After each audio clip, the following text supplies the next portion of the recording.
5 years ago, I got married to my ex-husband, Jerry, and about a year later, he left me during one of the worst phases of my life. Back then, both of us were 25. We had been dating for about 3 years after college, and then we got married because it seemed like the most obvious next step since we were both happy with each other. We had been married for about 4 months when all of a sudden I was diagnosed with stage 2 cervical cancer. There had been signs for a couple of months, but we just chalked it up to general exhaustion and minor illnesses. When things started getting worse, we had to take my condition seriously, and that's when I was diagnosed. After that, I was in and out of the hospital on a regular basis, and for the first couple of months, Jerry was extremely helpful. He would take great care of me. He would handle all the medical reports and keep in touch with the doctors. I felt like I didn't have to worry about anything at all. And even when I started chemotherapy and I started losing my hair, he shaved his head in solidarity with me. In short, he was literally perfect.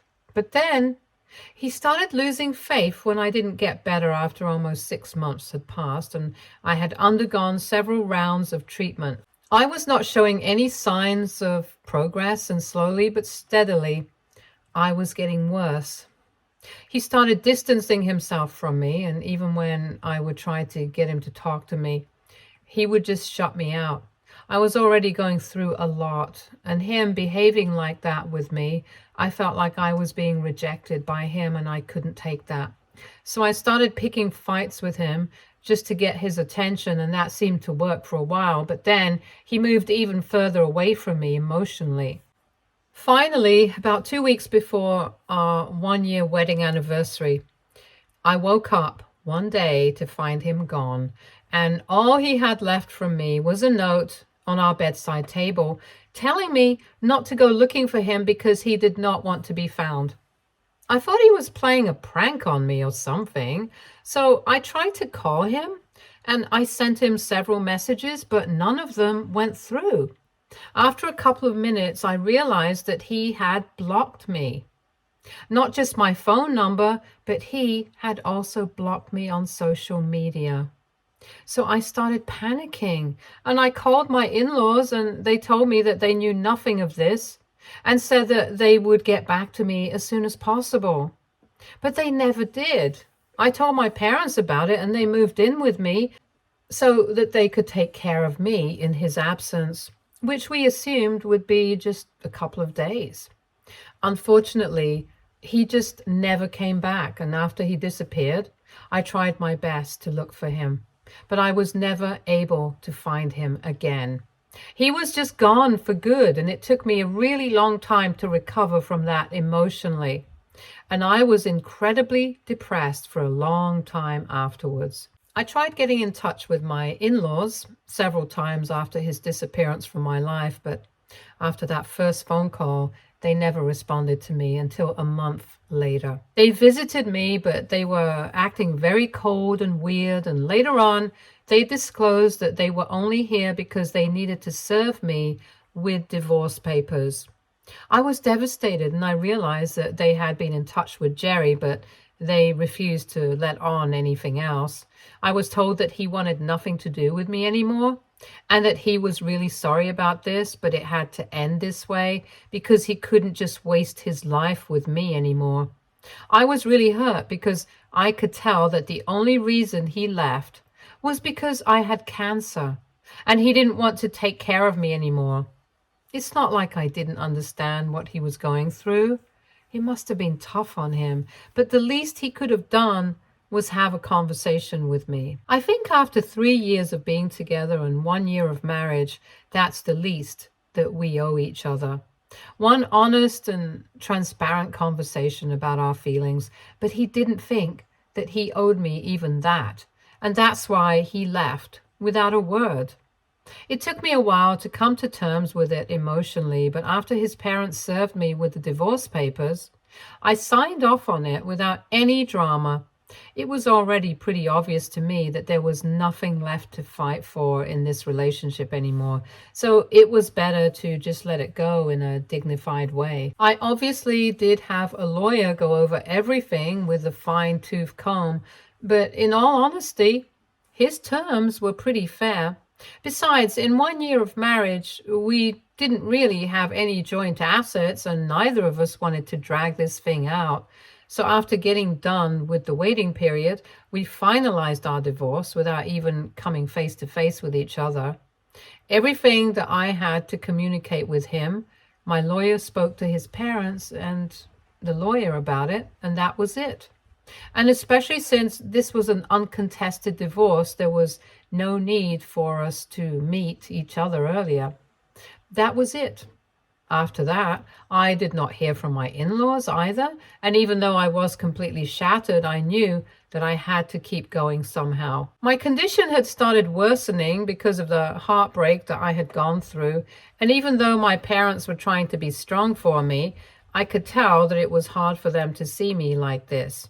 For their sake, I knew that I couldn't just give up on my life and go, even though it probably would have been easy for me back then. Anyway, I decided that I was going to fight for my life, and I don't know if it was a mental thing or if the treatment started working, but somehow I managed to make it through. I'm doing fine right now, and for the past 3 months, I've been cancer-free. It wasn't easy for me at all. And for the past 4 years, all I've done is try to be thankful for my life. Part of that gratitude meant that I was ready to give myself a second chance at love. And that's why I agreed to let my ex-boyfriend move in with me 6 months ago. Some background information about me and my ex. Him and I met in college and dated for 2 years, but parted ways shortly after graduation because we wanted different things from life. My ex, let's call him Andy, and I were part of a larger circle. And that's actually also how I knew Jerry, since he was part of the same circle. After we graduated from college, we didn't exactly keep in touch. But a couple of months after Andy and I broke up, Jerry reached out to me and we started talking. We became friends, and within a few months, he confessed to me and told me that even when we were in college, he had always had feelings for me, but never acted upon it because I was with Andy. Now that we had broken up, though, he wanted to ask me out. And after a couple of months, I finally said yes. So that's how we ended up together. But even after we got serious about our relationship, Jerry always seemed to be a bit insecure about Andy. And so even though I had been friends with Andy after our breakup, I ended up slowly phasing him out of my life and eventually blocking him altogether because I knew that Jerry didn't feel comfortable with Andy. Our common friends told me that Andy had been very disappointed that I had ghosted him and blocked him after I got with Jerry. But honestly, there was nothing else that I could do. And at the time, Jerry was more important to me than anyone else because I was very serious about him. Eventually, I obviously ended up marrying Jerry and forgot about Andy altogether. But then we ended up getting divorced. And even though I never posted about it on social media or went public with it, I did tell a few friends of mine, and I'm guessing that's how Andy found out about our divorce and my diagnosis. So 5 months after my divorce was finalized, Andy reached out to me via email. He told me that he was really sorry about whatever I was going through, both the divorce and the cancer. He also said that he would really like to be friends again, but he would understand if I didn't feel comfortable with it. He was just very sweet in that email, and he ended by saying that he wanted me to know that he would always be here for me if I ever wanted somebody to talk to.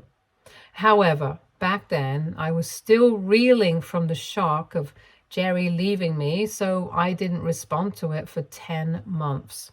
I did think about that email from time to time, and I even thought about responding, but I couldn't bring myself to actually do it until 10 months later when I had finally made my peace with the fact that Jerry had left and he was not coming back.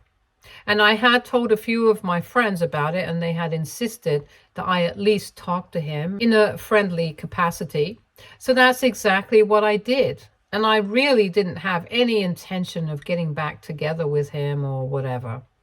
I just wanted to clear the air between the two of us because he was obviously making an effort to do the same. I responded to him in a completely platonic capacity, and that's how we got to talking eventually. We went back to being really good friends, and it was nice to have somebody to talk to on a regular basis, especially since Andy really understands me. More than anybody else, to be honest, and I did have my other friends, but with him, I'd always had something special, and talking to him made me happy. My parents also noticed that and encouraged me to keep talking to him, even if we were just friends. For a few months, we would only speak online, and then he started visiting me at home. Slowly but surely, we started getting closer again, and even though I was not ready to get back with him or anything of the sort, he did not give up on me. Last year, he finally told me that he had never really fallen out of love with me, and getting to know that I had started dating Jerry had been a huge heartbreak for him. But knowing that I was happy was enough for him to stay away from both of us. But now that Jerry was gone and we had become friends again, he felt like he had to tell me the truth, that he loved me and he didn't expect me to get back with him, but he just needed to get it off his chest. I appreciated his honesty, but I was very confused because it had been 3 years since my divorce, and I always felt uneasy thinking about Jerry and our past together because we never really got any closure. So I was very conflicted about whether I should try to move on or not, even though I really liked Andy. And honestly, I was pretty sure that I loved him now, even more than I had before. My parents and friends talked to me and reminded me that it had been 3 whole years since my divorce, and if Jerry hadn't come back by now, it meant that he never cared about me and never would. So I decided to give myself a second chance, especially since I was getting better health-wise. Having fought for my life once, I knew that I needed to value whatever I have at the moment because there's no telling what might happen in the future. They convinced me to stop living in the past and give Andy a chance. So a couple of weeks after his confession, I decided to get back with him. And then, after a few months of being back together, he told me that he wanted to be the one to take care of me. He said he wanted to move in with me, and after giving it some thought, my parents and I decided that since he already spent most of his time with me at my house, it would be better for him to just move in here. So I agreed to let him move in. Since then, we have been staying together. It's been great. I love having him around. And a couple of weeks after he moved in, once he was familiar with my routine, my parents moved out. They still visit me on a regular basis, obviously, but they finally have some time for themselves as well, and I guess they really appreciate it. I'm not ready for a second marriage as of now, but Andy and I have discussed the idea, and maybe in some time we will think about getting married. However, for the past couple of months, I've just really been happy that I'm cancer-free and living with Andy, who really loves me, and I really love him too. Everything was just perfect until earlier this week when Jerry reached out to me. He had finally unblocked me everywhere and had sent me a message on Facebook telling me that he had realized that he had treated me really badly and I didn't deserve that. Of course, it was not in my control that I had been diagnosed with cancer and I was not responding well to the treatment, but he was getting frustrated and did the cowardly thing and decided to just take off without even discussing it with me. He said that he owed me some closure and honesty more than anything, and he wanted to get back together with me because in the past 4 years, all he had done was miss me terribly. He said that he was ready to give our marriage a second chance and have things go back to how they were, even if that meant that he was going to have to take care of me for the rest of his life. He said that he was ready to do it all, and I decided to ask him to visit me, but not for the reasons that he believed. And here is where I might have been the a-hole, because my intentions were very obvious. I was trying to hurt him. I hadn't posted about my diagnosis or my recovery anywhere. Only my family and close friends knew that I was fine right now. So he had obviously still assumed that I was struggling with cancer. And after taking some time off for 4 years, he decided to finally come back to me. It was so insulting that he had believed that I was going to take him back after how he had treated me and pretended like I wasn't even a part of his life for the past 4 years. I was furious when I had read that message because it was clear that he actually genuinely believed that I was just going to take him back. No questions asked. He hadn't even bothered to explain to me what he had been doing for the past 4 years. That's how confident he seemed. I was very upset about it, so I decided that I was going to teach him a lesson. So I invited him home just so that I could show him how my new life was. He had no idea that I was staying with Andy because I've never been one to go public with my relationship. I only even posted about Jerry online when I got married. So right now, very few people know about my relationship with Andy, and obviously none of these people have been in touch with Jerry. That's why a couple of days ago, when Jerry showed up at my house with flowers and chocolates, the first thing that I did after opening the door to him was call Andy to the door and tell Jerry that while I really appreciated his apology, the flowers and the chocolates, I had moved on with my life and I did not want him back. He immediately started losing it because obviously Andy was the one person he was extremely insecure about and had always been. He started freaking out at me, telling me that I had betrayed him and stuff, and even accused me of cheating on him. I don't understand how it counts as cheating if I hadn't even been with him at the time that I started dating Andy again. But anyway, I didn't care about his reaction because all I had wanted to do was give him a shock. And I had succeeded in doing that. So while he was having a mental breakdown on my porch, I decided to shut the door, and Andy and I went back to watching TV. For the record, I hadn't told Andy about it, but he didn't really have a problem with what I had done. However, my parents and my friends thought that there was no reason for me to do this. I could have just let it go because this was me just inviting toxicity into my life again. And if I'm being honest, I don't exactly think that they were wrong. Because after he left that day, my in-laws haven't stopped trying to contact me because they think that I have been completely heartless. They said that if I had moved on already, then I shouldn't have agreed to invite their son over to my house and give him false hopes because he had actually been feeling sorry about everything that he had done and wanted to fix things with me, which is why he had taken the effort to reach out to me and come to visit me. They are accusing me of trying to ruin his mental health on purpose, and they even have the audacity to suspect me of having had an affair with Andy all along, even though they know for a fact that for the past 4 years I had nothing on my mind apart from getting better. And before we got married, I had blocked Andy out of my life altogether just for Jerry, so I don't understand how they have the audacity to accuse me of having had an affair with him. Anyway, they are trying to make me out to be the villain and are acting as if their son was completely innocent in this whole situation. And like I said, my parents and friends are already against this. They have told me that what I did was very unnecessary. They can understand that I felt the need to get back at him, but at the end of the day, it doesn't change the fact that it was kind of petty. They're not exactly making a big deal out of it, but they have spoken their mind, and I feel kind of guilty about what I did. I could have avoided all the drama if I had just not responded to him at all. And I knew that I had been petty, but now I feel bad. However, I still don't think that I need to apologize to him or whatever because I don't think that it's such a big deal.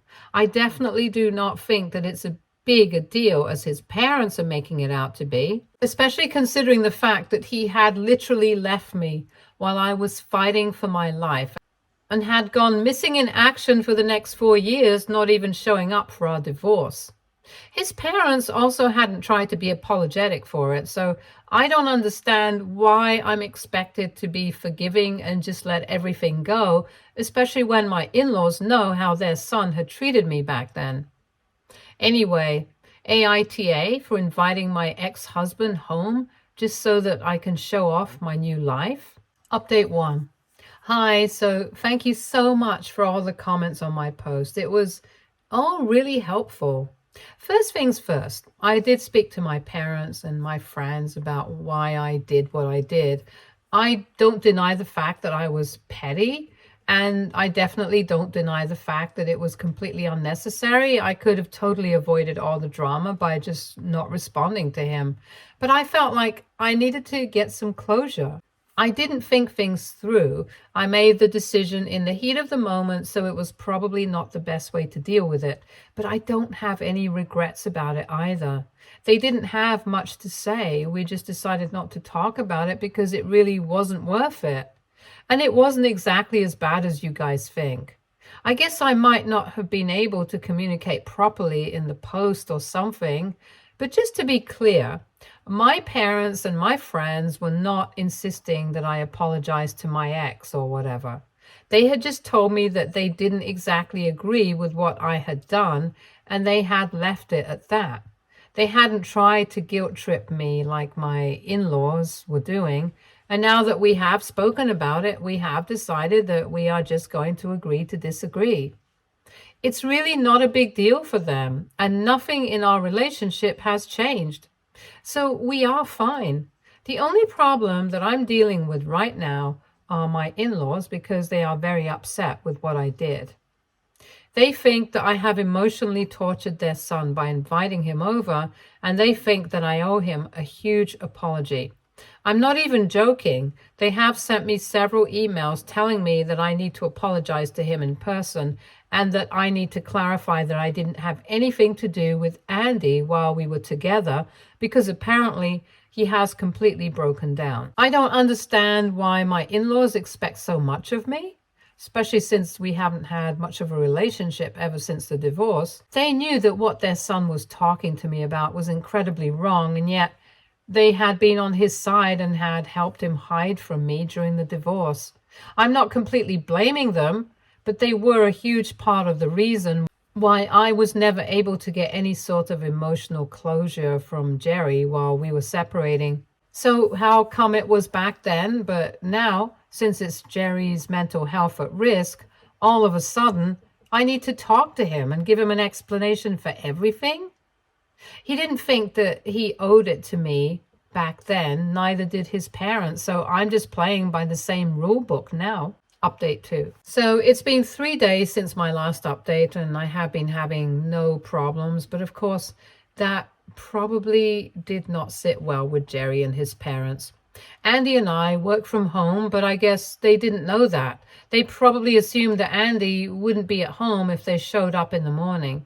Jerry and his parents visited me in the morning today, and when I opened the door, they started demanding that I speak to Jerry and give him an explanation for everything that is going on because he's been very confused and they can't allow their son to go through this. I literally just rolled my eyes at them and I told them that I was not entertaining any of this BS. I did not owe them anything because Jerry didn't bother to give me an explanation when he left. And now he could think whatever he wanted. I was not going to give him the satisfaction of getting an explanation or a reaction out of me. The only reason I had even opened the door was so that I could say this to their faces. And then I told them that if they did not clear out, I would call the cops. Then Jerry started screaming at me, telling me that I was a horrible human being for what I had done. He called me petty and selfish, and then he started cursing at me. When he started screaming, Andy had heard that, and he came to my side. He looked furious, and I could tell that it was taking him all he had to keep himself from having a go at Jerry. And I really didn't want to do that, so I took my phone out, and I told Jerry and his parents that they had to leave, or I really would call the cops. After bickering with me for a couple of seconds, they finally left because I had started dialing, even though they did not let go of the opportunity to curse at me some more. That did not affect me, though, even though it really made Andy mad, and he cursed right back at them. But finally, they left, and luckily, Andy told me that he had started recording everything on his phone, so even though there is hardly any video of any of this happening. He has a full audio recording of Jerry yelling at me, and he didn't stop recording until they had left. Now that we have this, we know for a fact that the next time they show up, we will not only be pressing charges against them, but we will also be contacting our lawyers to file a restraining order against Jerry and his family. But I really hope that we don't have to go through all of that, and that they leave me alone after this, because I think I've said whatever I had to. Update 3. Hey, so it's been a couple of days since Jerry and his parents showed up at my house. After that, they did not try to contact me anymore, and I was really relieved. I did speak to a couple of my friends about what had happened, and they told me that what I had done was kind of petty and unnecessary. The way they were reacting right now was unhinged, and they thought it would be wise for me to speak to a lawyer just in case. But I don't think I'm going to need to do that, because last night I received an email from Jerry, and he told me that he's moving to Europe with his parents and he's never going to bother me again. Apparently, after he left me, he moved to California for his new job. He had applied to it while he was still with me, but he couldn't bring himself to talk to me about it because he knew that it was impossible for me to relocate at a time like that. And neither did he want me to even consider it, but he would feel like a horrible human being for leaving me while I was struggling to live. So he admitted to being a coward and said that he left so that he could avoid any sort of confrontation. And even though he had had a couple of flings in the past 4 years, he could never get serious with anybody because he always regretted whatever had gone wrong with me. Recently, he had applied for a position in Europe, and he had been back here for a couple of months so he could convince his parents to move with him and have a fresh start. That's why he had reached out to me as well, because now that he was back in town, he had at least wanted to apologize to me and give our relationship another shot. But after seeing me with Andy the other day, he realized that he had no right to intrude in our lives, especially not after everything that he had put me through. And he definitely did not have the right to question me either, nor his parents. So now he was doing the decent thing and leaving me alone. He said that he did not expect to be forgiven because all of this was coming too late and it was just too little. But he wanted to apologize for everything that he had done because he had been a coward. And even he had no right to be throwing tantrums and sending his parents after me the way he did. He knew that Andy loved me and I was happy with him. So he's going to stay away from me now, and I have to say I'm really glad that he came to this conclusion. I did not reply to that email, but I did make Andy read it, and my friends and parents read it as well. They think that this is good enough to put an end to whatever had been going on, and I agree. So now we can all finally, collectively move on from this. This is good because in a couple of months, I think I would like to get married to Andy and start a new chapter in my life with him. I guess I finally got the closure that I needed. And I'm finally ready to get married again, to start a family and just live my life to the fullest once more. Stay tuned for more stories from our girl relationships.